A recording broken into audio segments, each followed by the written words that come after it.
This is an LA Times Studios podcast. My name is Sammy Roth, and I'm the climate columnist for the Los Angeles Times. This is Boiling Point.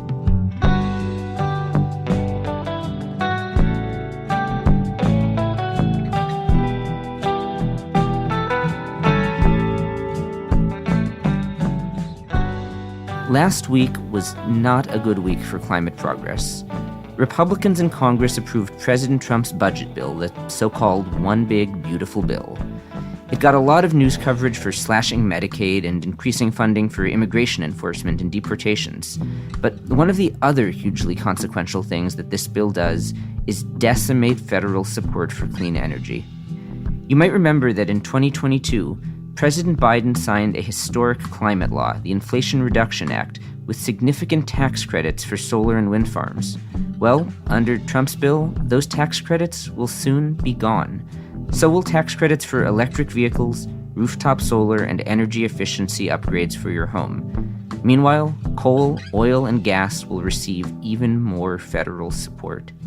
So, this week on Boiling Point, we're going to talk about the One Big Beautiful Bill. Our guest is Jesse Jenkins.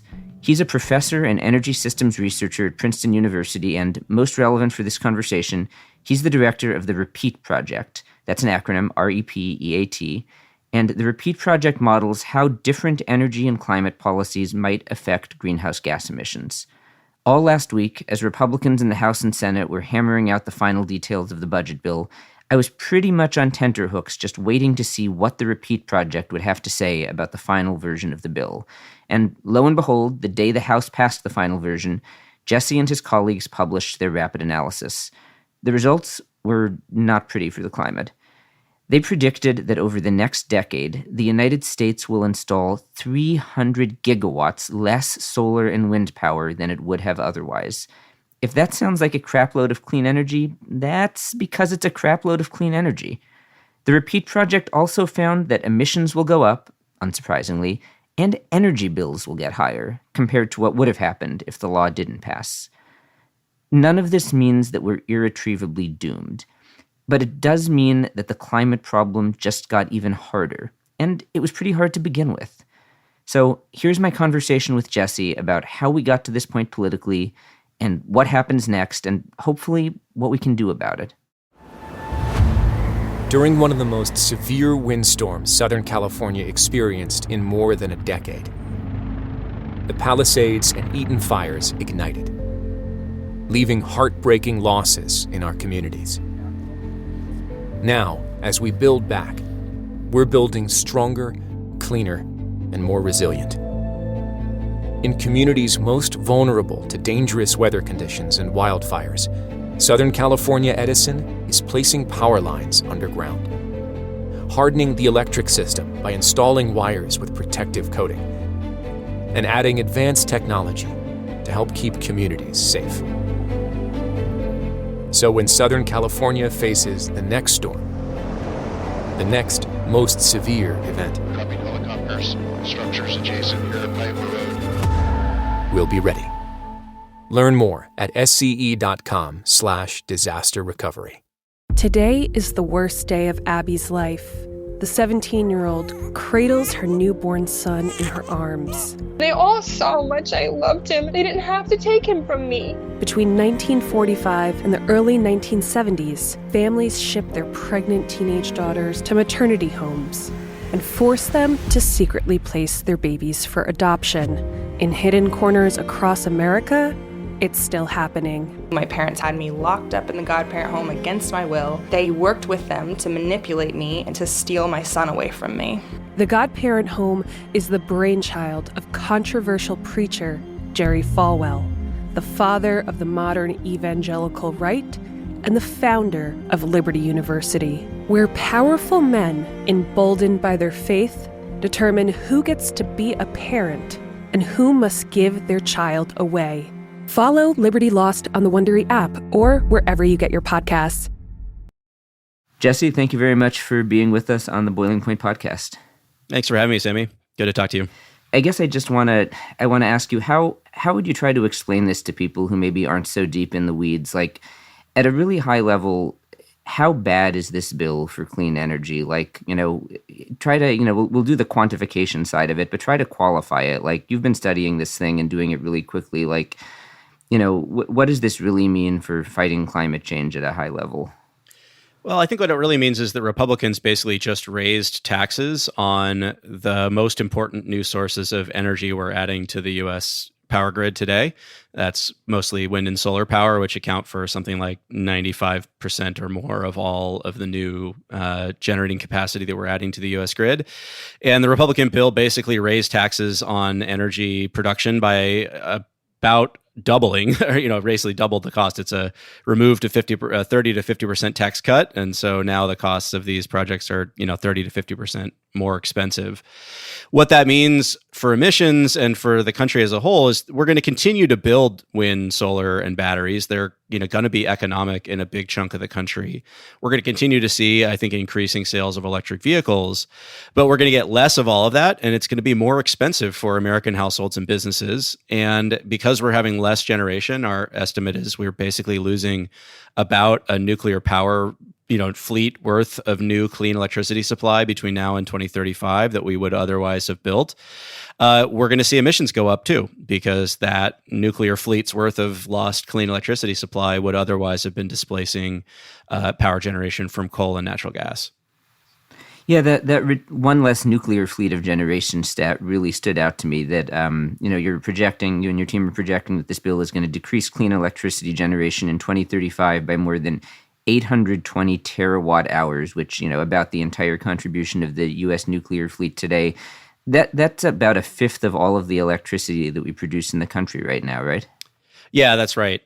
Basically, what we're seeing is electricity demand is set to grow at about 25% between now and 2035. So if we want to reduce emissions, we not only have to meet all of that large growth in electricity demand, with new clean electricity, we also need to be exceeding that pace and adding enough new clean supply that we can eat into the current generation from coal and natural gas.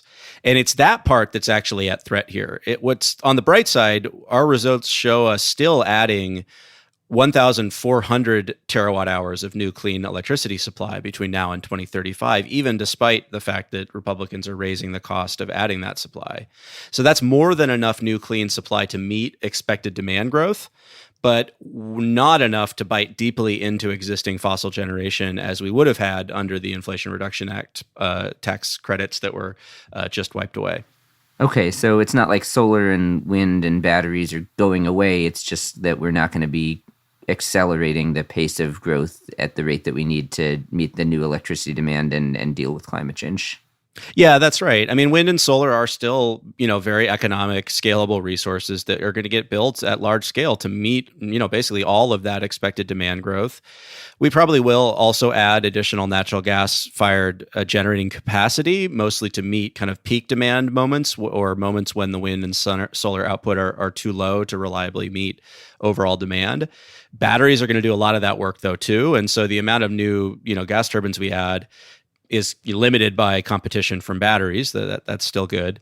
The big question is how much gas do we burn in both those new gas plants and the existing fleet that supplies over a third of our electricity today, or the coal plants that still provide just under a fifth of our electricity. And to make progress on emissions, we need to be eating into that share too.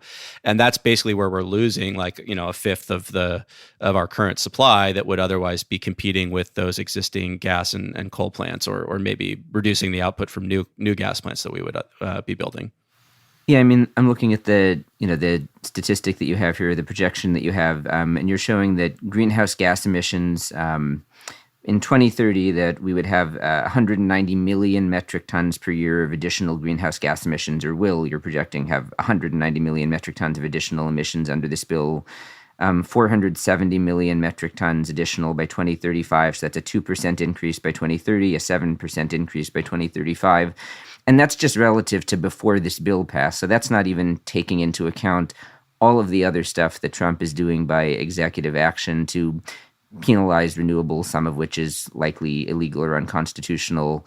So that's a pretty big jump in emissions at a time when we really need to be getting emissions down really, really fast. Yeah, that's right. And again, I mean, emissions are still falling under these scenarios, just much more slowly than they would otherwise. Basically only a couple percentage points of additional progress between now and 2030. We're at about 17% below peak emissions levels right now, and our modeling estimates that we'll be in the vicinity of 20% below by 2030 and maybe 25% below by 2035. If we had sustained Biden-era policies, including, importantly, the EPA tailpipe regulations for greenhouse gas emissions from cars and trucks and the power plant regulations on greenhouse gas emissions from existing coal and gas plants, we estimate that we would have been more like 40 to 44% below peak levels by 2035. So we're losing, substantial, gains here. We're going to have greenhouse gas emissions basically like 1 billion metric tons higher in 2035 than they would have been if we had sustained the Biden era policies. And about half of that, gap comes from repealing the regulatory policies, and the other half comes from raising the cost of adding new clean electricity, increasing the cost of purchasing electric vehicles, increasing the cost of energy efficiency measures, all those things that would otherwise have received tax credits over the next decade.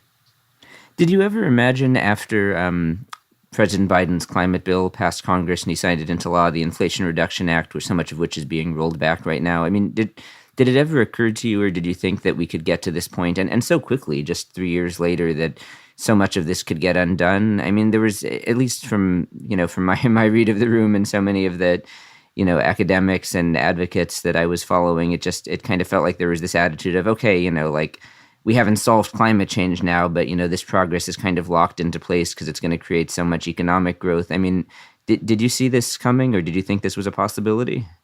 Yeah, look, I mean, we're dealing with a world that of extremely polarized American politics, right? When extremely ideological national scale politics, right? That's sort of whipsawing back and forth, every 4 years. That's a very difficult environment to sustain any policy, over a long period of time.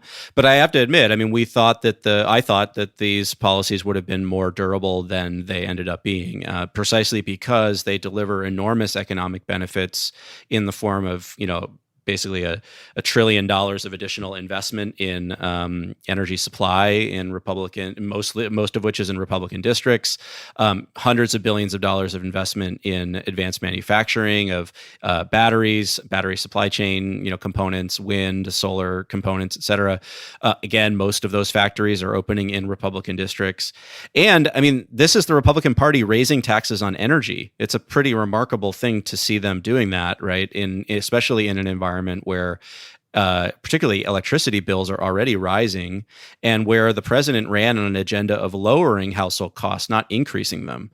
And so it is a bit baffling to see this kind of economic self-harm inflicted on their own constituents by the Republican Party. And there was a substantial block of Republicans in both the House and the Senate that didn't want to see this done. But we live in a world, right, in a country where the president is ruling the Republican Party with a pretty iron fist and forcing members to take votes that they really don't want to take and that that their constituents aren't benefiting from. I mean, just look at what happened to Senator Tillis from North Carolina, who decided that he didn't want to kick hundreds of thousands of North Carolinians off of Medicaid, poor, residents of his state that were going to lose their health insurance under this bill, and decided he wouldn't vote for it under the current form as it was in the Senate. And he's basically been excommunicated, from the Republican Party. He can't run again. He's decided, there's no hope for him winning re-election in 2026. And so in that environment, it's difficult to see Republicans stand up for, basically what they believe, what they want for their constituents. It takes an act of courage and a pretty much an act of, self-immolation when it comes to their future political careers to stand up for the right thing here. I wish more of them had followed Senator Tillis and done that. But I think that's really at the core of a lot of this. I mean, I asked, on X a while back, it's actually one of the pieces that Elon Musk amplified later, who actually wants this policy environment, right? I mean, it's not good for U.S. manufacturing. It's not good for our competitiveness with China. It's not good for the future of our automotive sector. It's not good for meeting data center electricity demand growth. It's not good for household bills. it's not good for investment in rural communities. What is this good for? Basically just the oil and gas sector and, owning the libs, if that's your, top priority here. And unfortunately, it seems like owning the libs won out over, doing what's right for American energy policy and for, future economies of both Republican and Democratic districts. So I agree with, all of that makes, unfortunately, perfect sense and tracks with just everything that we know about U.S. politics right now. But on the, in the household energy costs, just to pull out the numbers that you guys ran, you're finding that U.S. household and business energy expenditures are going to increase by $28 billion annually in 2030 and over $50 billion in 2035. And what that translates to is $165 more per household per year in energy expenditures in 2030 and $280 more per household per year in 2035. So people spending more for electricity. I assume just electricity, maybe other energy sources as well. Tell me where those numbers come from. Why, as a result of this bill, are people going to pay more for energy? Yeah, there's several reasons why. So first, basically this is a tax increase on energy production from renewable electricity sources, which are losing their, the tax cuts that were available under current law. So we're making clean electricity more expensive. And since most of what we're adding to the grid now is clean electricity, we're basically just making new electricity generation more expensive. That also means we're going to be adding less new electricity to the grid because these projects are more expensive. Less of them will make financial sense. And so we'll see less, be able to secure investment and move forward. So we're in an environment of increasing demand growth, and we're not going to be able to add as much new supply. And so anytime you have, an imbalance between demand and supply, prices go up as well. And at the same time, a lot of the kind of household and business related tax credits here, whether it was electric vehicle adoption or energy efficiency or heat pumps or other electrification measures, the tax cuts in the IRA basically took... Yeah, that's the Inflation Reduction Act. That's Biden's climate bill, by the way, just putting that out there. That's right. Yeah. Yes, not the Irish Republican Army. That's right. Those tax cuts basically took some of that upfront cost of adopting an electric vehicle or installing a heat pump down and, lowered the cost premium. All of those measures involve spending more upfront in order to spend less over time. And so by increasing the cost of adoption there, we're also going to see less investment in energy saving or energy cost saving measures like adopting an electric vehicle or adopting a heat pump or energy efficiency upgrades. So the supply we're adding is more expensive. Demand is higher because we're not taking those energy efficiency or energy saving measures, and we're not adding as much supply to keep up with demand growth, and that also increases energy costs. But not just electricity, but also on the at the gas pump as well, because we're going to see slower adoption of electric vehicles, greater consumption of gasoline and diesel, and that's going to translate as well to higher prices at the pump. And that's actually, that impact is not captured in our household expenditure number because our models don't do a very good job of capturing that kind of oil market price response. So, you talk about utilities are building this stuff, because it's needed to meet growing electricity demand and because it's so cheap. I hear from people all the time, if renewable energy is so cheap and utilities are building it because it's needed to meet demand, why does it need all of these, government incentives and subsidies? Could you just talk about that a little bit? Outside of the climate question, which I think is the most important thing in the world, and I think the science backs that up. But what is the importance of these incentives that are being rolled back from just a cost of power and a reliable electric grid perspective? Yeah, this is it makes sense that people are confused by those talking points. It's sort of hard to square the idea that these are the cheapest energy sources we have, but also they need subsidy. The reality is that the United States has subsidized energy production forever because it's in our national interest to make sure that we have an abundant supply of energy and that we can meet growing demand. We subsidized unconventional natural gas, from the 1980s through the mid 2000s. That helped give the birth to, shale gas and other, unconventional gas production that now supplies the majority of our gas. Right. We still offer, some favorable tax treatment, that's been on the books since the 19-teens for oil and gas drilling, depreciating intangible assets and things like that. We have long subsidized various forms of energy for a variety of reasons, because they help make the country, more secure in terms of energy supplies, because they lower energy costs for households and businesses, because they promote investment. And then, of course, in this case, we have resources that are clean, that are not producing air pollution, that are not producing climate warming greenhouse gas emissions. And there's a public value to that. So we either need to, if we don't reflect that public value in some kind of ongoing policy intervention that supports the deployment of cleaner energy sources, or in some kind of policy intervention that penalizes or increases the cost of polluting energy sources, we're always going to get less of that supply than makes sense from a societal perspective. So I guess in short, we're still going to build a lot of wind, solar, and batteries. We're just going to build less than makes sense if you care about energy affordability, less than makes sense if you care about cleaner air, less than makes sense if you care about, climate change. All those sort of public objectives would support some level of subsidy. We can debate what the right level is and whether the policies enacted under the Biden administration were too generous or not, but some policy intervention is going to be needed. Otherwise, we're going to be building much more, much slower than would be ideal from a social, public perspective.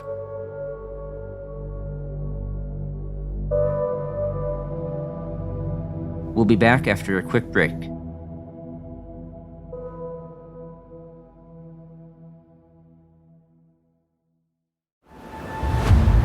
During one of the most severe windstorms Southern California experienced in more than a decade, the Palisades and Eaton fires ignited, leaving heartbreaking losses in our communities.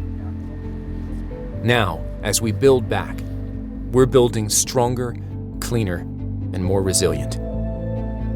In communities most vulnerable to dangerous weather conditions and wildfires, Southern California Edison is placing power lines underground, hardening the electric system by installing wires with protective coating, and adding advanced technology to help keep communities safe.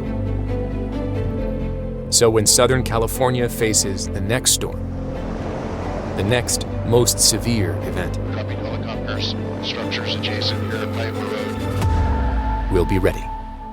Learn more at sce.com/disaster recovery. Today is the worst day of Abby's life. The 17-year-old cradles her newborn son in her arms. They all saw how much I loved him. They didn't have to take him from me. Between 1945 and the early 1970s, families shipped their pregnant teenage daughters to maternity homes and forced them to secretly place their babies for adoption. In hidden corners across America, it's still happening. My parents had me locked up in the godparent home against my will. They worked with them to manipulate me and to steal my son away from me. The godparent home is the brainchild of controversial preacher Jerry Falwell, the father of the modern evangelical right and the founder of Liberty University, where powerful men, emboldened by their faith, determine who gets to be a parent and who must give their child away. Follow Liberty Lost on the Wondery app or wherever you get your podcasts. Senator Tillis, who you brought up before from North Carolina, the one who's not going to be running for re-election because Trump would support his primary challenger. One of the things he said on the floor of the Senate when he was going on about how we should really be continuing to incentivize solar and wind, he talked about how he's heard from utility industry executives that there's this global shortage of gas turbines and how it's hard to get a gas plant built right now, and how that's one of the reasons, among others, among cost reasons, why utilities are really turning towards solar and wind and batteries as a resource to keep the lights on, unlike what Trump and MAGA folks are saying about how these resources are unreliable. And Tillis said flat out to his colleagues, if you pass this bill, you're going to get a blip in power service. Is he right? I mean, is this bill threatening the reliability of the grid and of keeping the lights on? Yeah, I mean, he's right that there is a shortage of gas turbines. There's a limited amount that the gas turbine manufacturers are willing to produce. They've been caught before in kind of boom bust cycles in the mid 2000s and other previous cycles when they don't want to be overproducing and have the same kind of boom bust now. And so they're also enjoying pretty fat margins at the moment, and so they're happy to kind of keep supply in check and keep it a seller's market. So yeah, we've heard that the cost of gas turbines has more than doubled. That the wait times to build a new gas turbine are anywhere from 3 to 7 years. That's assuming you're even in the interconnection queue to get connected to the grid, and you have all your permits, which themselves take several years. So we assume in our modeling, and I think this is what's going to happen in reality, that basically like all of the gas turbines that have been ordered are going to get built, whether this bill passed or not. And so the big question is, what are we going to do to meet the rest of the demand growth that's coming? And what this bill does is it makes all of that new supply that we're going to add to meet that growth more expensive, right? We're still going to add wind and solar. We're just going to add less of it, and it's going to be more expensive. And it raises the risk that we're not going to be able to add it fast enough to keep up with demand in all parts of the country.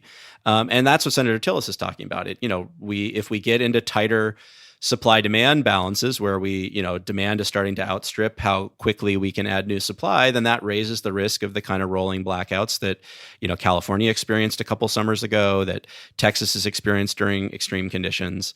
And the solution, to avoid that is just add more new supply, mostly wind, solar, and batteries as quickly as we can.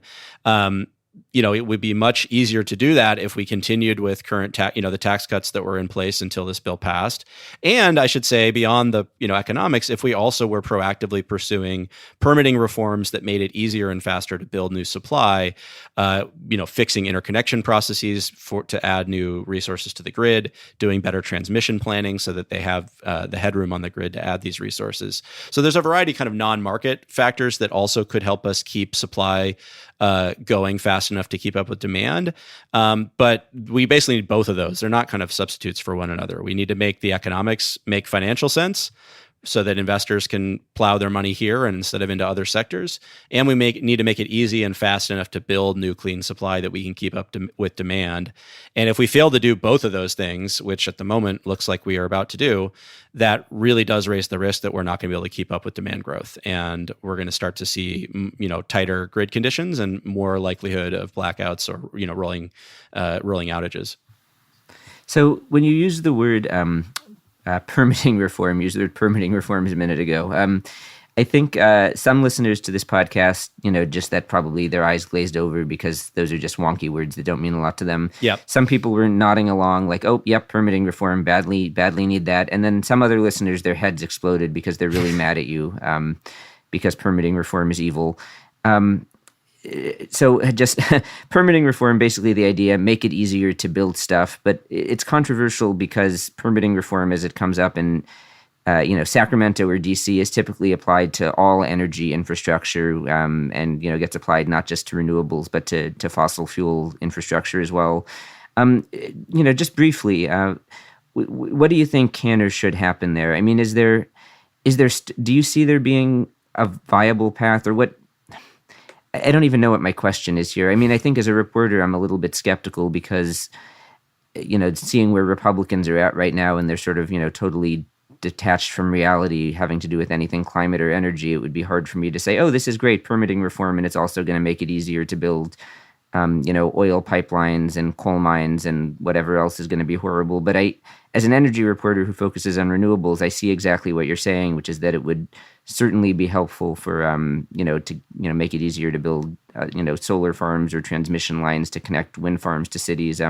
What's your take? What would you advise?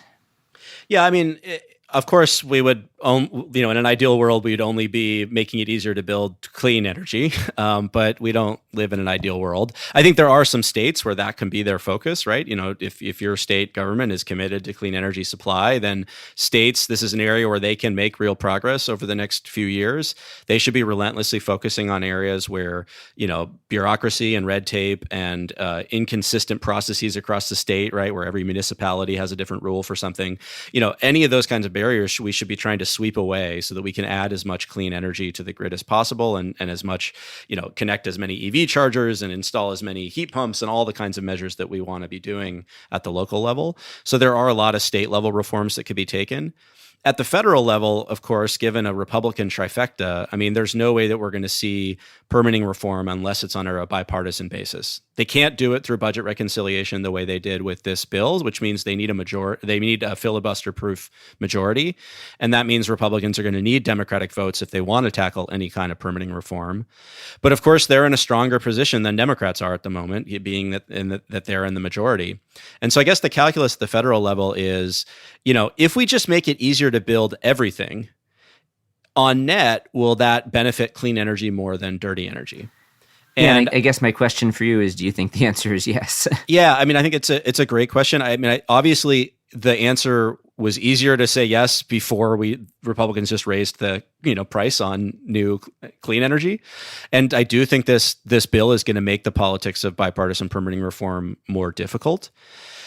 I think there are specific things that can be done that will definitely benefit clean energy. Most of the things that we do on the grid side, whether that's transmission planning or giving federal siting authority and cost allocation authority over important interstate transmission lines, kicking the grid operators into gear so that they can interconnect resources in months instead of years. All of those would unquestionably be better for clean energy than dirty, because almost everything we're adding to the grid is clean.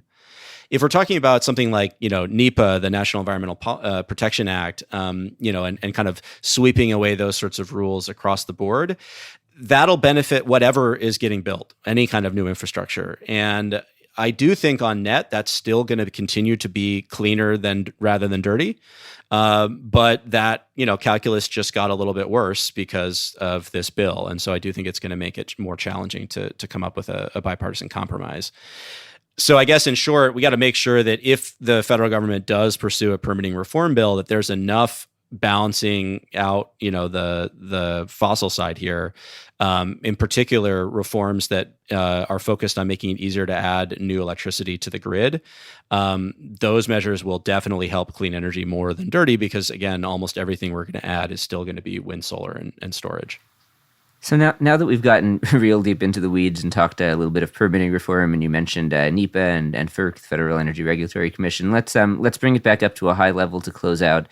What you talked earlier about how this bill was basically just give the fossil fuel industry what they want and own the libs. What, if anything, do you think it might take, or what could it take to sort of snap national politics and the Republican Party in particular back to reality on energy? I mean, is it, if we start to see blackouts, if when energy prices really do start to rise as a result of this? I mean, we went from Inflation Reduction Act in 2022 to, slaughter clean energy in 2025. What do you think it might take for there to cause a real backlash to this? Or is it just going to be like, get the Democrats back in power by one vote and do the opposite and hope that it doesn't change again? No, I definitely don't think that's sufficient. I mean, I think that the interesting counterpoint to what just happened at the federal level is what happened this year in the Texas legislative session, where for the second legislative session in a row, and Texas has every other year session, so this sort of spans the last 3 years, there were a number of similar ideologically driven attacks on renewable energy that would have made it next to impossible to site new wind or solar facilities. That one bill would have required for every megawatt of wind or solar added to the grid that you added a megawatt of natural gas capacity, which just doesn't make any sense. Fair is fair, Jesse. Yeah, I guess. That's not how the grid works. But yeah. And all of those measures, both in the 2025 session and in the 2023 session, were beaten back successfully by a kind of pragmatic, pro-business, pro-energy abundance, pro-affordability coalition that included a bunch of business interests, a bunch of landowner interests who are benefiting from leasing land, rural county commissioners who are getting tax, payments from wind and solar projects, and of course, Democrats in the legislature. And they were able to successfully push back and defeat these ideologically driven attacks. And I do think that is the template for what we need to do at the federal level, is we need to continue to build a new base of power, political power and influence that supports clean energy for its economic benefits.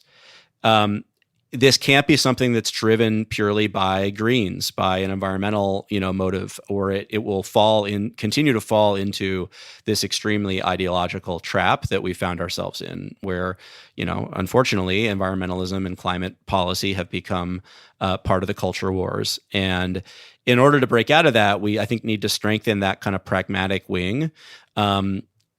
Unfortunately, I do think it's going to have less influence while Donald Trump is in office at the federal level, just given the way that he is, governing the party. But if anything is going to break through the kind of culture wars, it's a strong, economic business case for continuing to build out a cleaner energy system. And that case is strong. It is true, right? If we were to build more wind and solar and batteries, if we were to build more electric vehicles in America, if we were to add more, build a domestic battery supply chain, all of these things are better for the United States, for our competitiveness, for our energy supplies, for reliability, for affordability. And I think we need to be thinking about how to invest, from a kind of organizing perspective in building a coordinated and cohesive kind of political bloc that supports that kind of pragmatic energy policy, both at the local and state level and at the federal level. And I do see some optimism in the fact that, again, there were, at least half a dozen senators, Senate Republicans, and at least 20 House Republicans who were that pragmatic bloc and didn't want to see these policies move forward. We need to build on that bloc and expand it so that in the future, this can break out of the culture wars and be something that is just smart, pragmatic American energy policy. Well, I agree with all of that.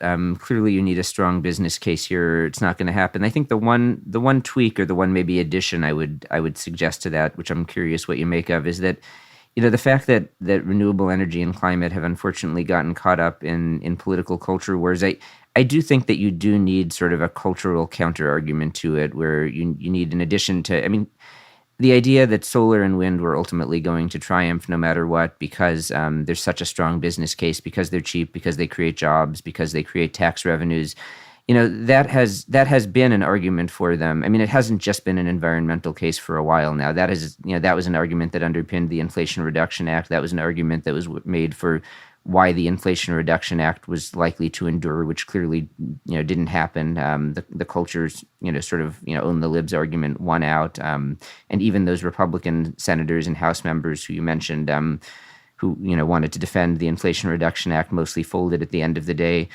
I just saw reporting, I think it was from Heat Map News the other day, that something like 1/5 of all U.S. counties now have passed ordinances either banning or restricting in some form solar and wind farms. And so, and these are, mostly, many, if not mostly, rural places. So, I do think that in addition to this business case, and again, curious what you make of this, there does need to be some sort of cultural component to this where, it's not just accepted that, solar and wind, you can't stop them from being seen as a liberal project, so you just got to make the business case. Because I think that doing that alone hasn't worked thus far, and there needs to be some kind of other element where they're baked into culture in a positive way. I think that's right. I think it's kind of bizarre to think that there's anything less American about farming the wind or the sun than there is farming corn or soy or pumping oil, right? These are American energy resources that we have in abundance, and we're willfully choosing here not to use them to their full potential. That doesn't make any sense, right? And there is a good case that we need to, like you said, build the sort of cultural argument. I do think that also benefits, again, from having a strong economic argument here. And it's not just that, this is good for business. I think in one of the things that has become problematic at the local level is where people look at these wind farms or solar farms and say, hey, some billionaire out-of-state company is making money off of our view and off of our community, and they don't see the local benefits from those projects. Where you do have the cultural support and the local support is where it's very clear and clearly communicated and understood that these projects do deliver local benefits, that they're lowering property taxes, that they're paying for the schools, that they're paying for the sheriff's office, that they're a real contributing part of the community, not just leasing land, and paying a few of the landowners where the wind farms actually happen to sit. And so part of that is on developers, right, to find a better way to engage with communities and build projects. But it also could benefit from having kind of an organized constituency of an organized set of groups out there kind of consistently making this economic and cultural case at the local level and building from the ground up where possible. And we just have systematically kind of from a climate and energy strategy or philanthropy perspective has systematically underinvested in those kinds of organizations and assets. And I think that that's something that has to change. Well, to all the philanthropists listening to this podcast, some ideas for where to put your money and not just into small modular reactors. Jesse Jenkins, thank you very much. Not that those aren't necessarily valuable. Maybe that'll work out. Fingers crossed. Yeah. I hope so. Jesse, thank you very much for being with us on the Boiling Point podcast. Thanks, Sammy. Take care.